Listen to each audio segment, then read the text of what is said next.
Hi friends, Nellore జిల్లా కొడవలూరు మండలం చౌకచర్ల గ్రామంలో రోడ్డు పక్కన వెలిసిన వేప చెట్టు 15 రోజుల నుంచి ఆగకుండా ఈ పాలు కారడం అనేది జరుగుతుంది. భక్తులు తండోపతండాలుగా ఇక్కడికి వచ్చి అమ్మవారి దర్శనం చేసుకుంటున్నారు. ఒకసారి చూడండి. మేము మళ్ళీ వచ్చామని చెప్పు మా ఫ్యామిలీ దగ్గరికి వచ్చి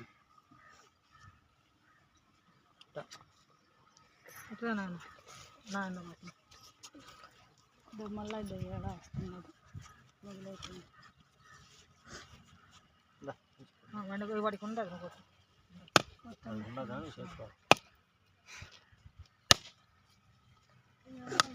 మా తల్లి బిడ్డల ఫ్యామిలీ మేము వచ్చాము.